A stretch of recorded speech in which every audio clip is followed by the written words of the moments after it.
Today I'm going to show you the best way to contour for your face shape. So first thing is you want to make sure you've done all of your moisturiser, skin prep, primers, foundation and concealer before you even go in with your contour. There are literally hundreds and hundreds of products on the market, and sometimes it can be really hard to know what to buy.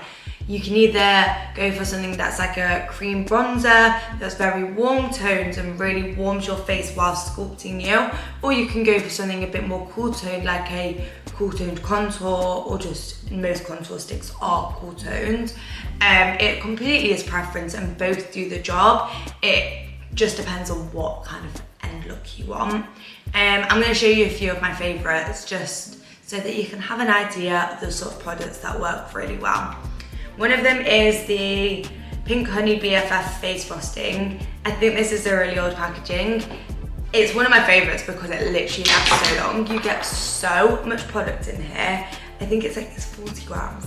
That's ridiculous. It lasts forever. I do really like this. This is in the shade Fudge Glaze.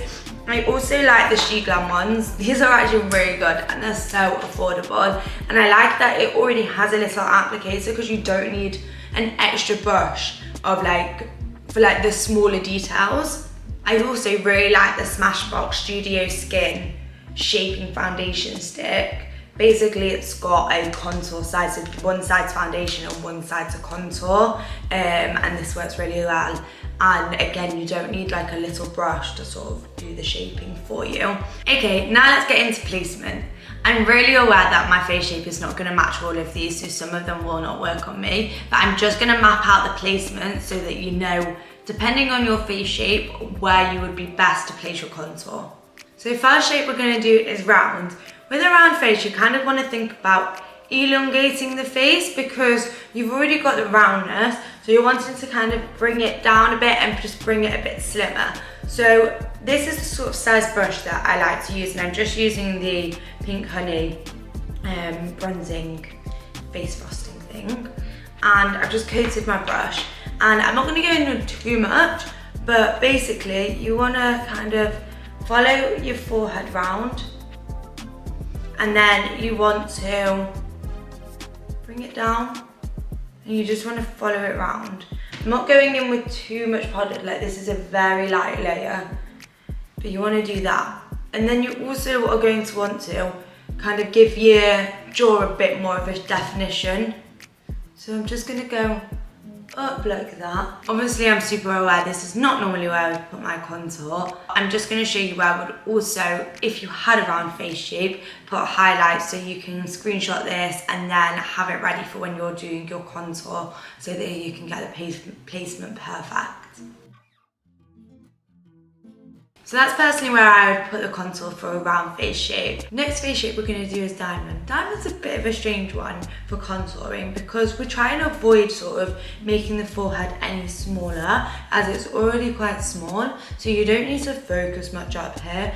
I would kind of personally not go in with proper contour there, but maybe a bit of bronzer. I would mainly focus on kind of bringing the cheeks in and then doing a lot with highlighting. So I'm going to place it here and here, and then I'll show you where I do the highlighting.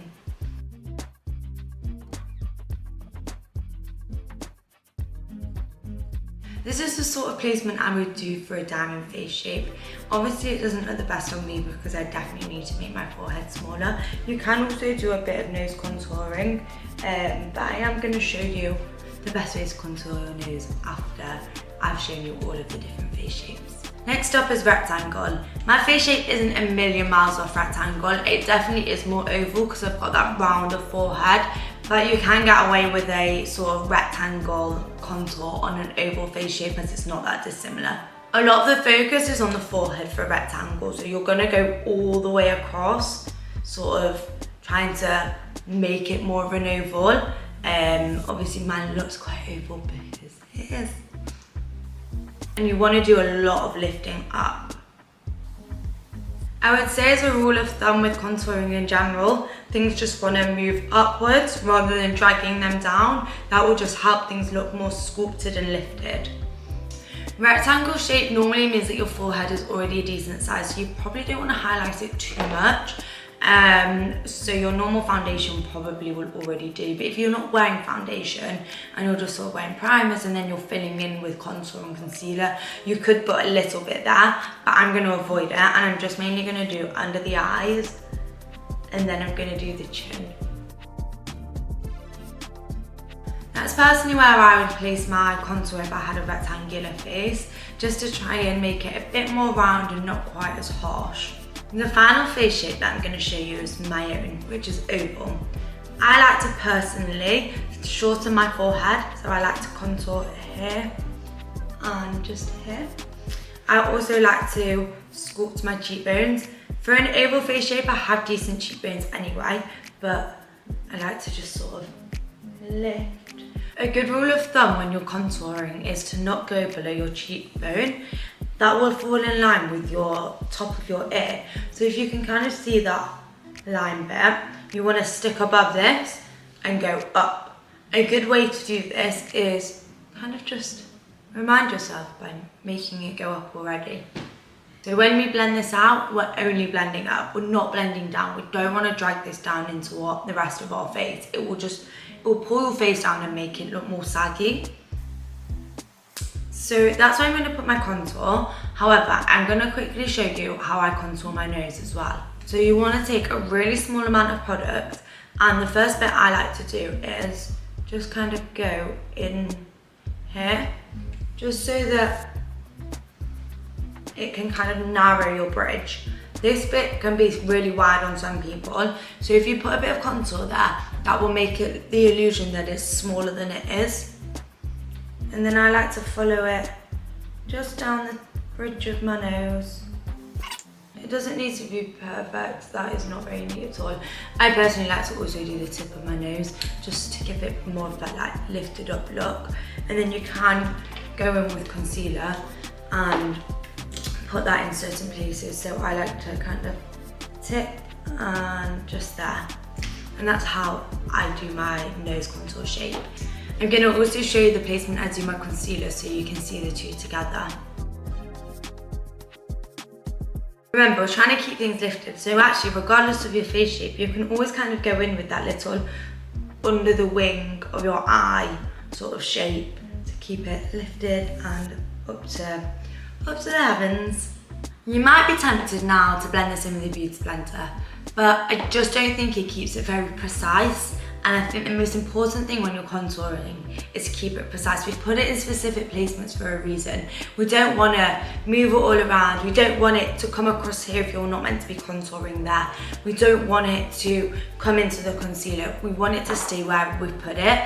So I find that the best thing to go in with is a contour brush. This is the Molly O'Brien one. Don't think Molly O'Brien exists anymore, but she is a great contour brush. However, there are quite a few, so I will link some. But you want sort of an angled kind of brush like that, and then you want to tap. You don't want to be harsh blending. You're going to lift whatever you've got on underneath, and you're going to just move everything. So you want to tap, tap, tap. Notice how I've still got that line. Don't want to go below that. We will make sure we've got no harsh lines after, but you just don't want to go below that. If you're struggling to blend this in with your concealer in the way, you can blend your concealer first. I like to personally blend my concealer with a brush, but you can use a beauty blender. Just find that I get better coverage with a brush, and again, it stays more to where I placed it. I'm just going to take a little fluffy brush and blend my concealer in. Another good tip is I'm not holding my brush like this. I'm not writing, it's not a pen. You want a really light hand when you're blending something like this in.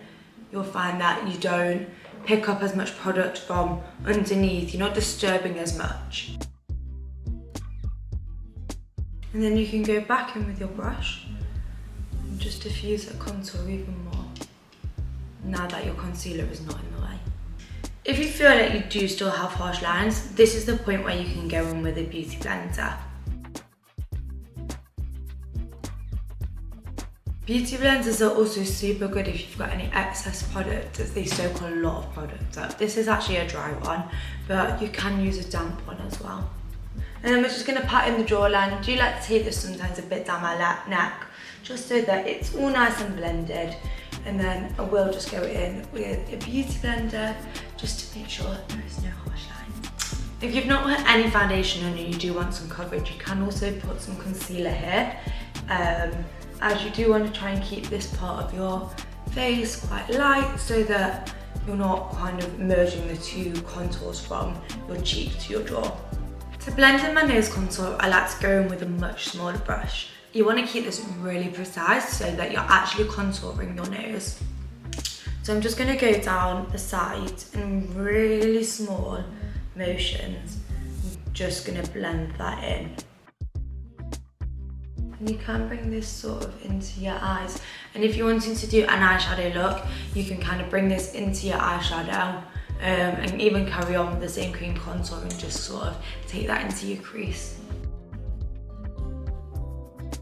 And then we've obviously got the strip that we've got in the middle of our nose, and we just want to sort of, again with a really small brush, but not the same, because this contour and this concealer one, you make sure that you want to make sure that you don't use the same two brushes, because otherwise you're going to just be making a new colour.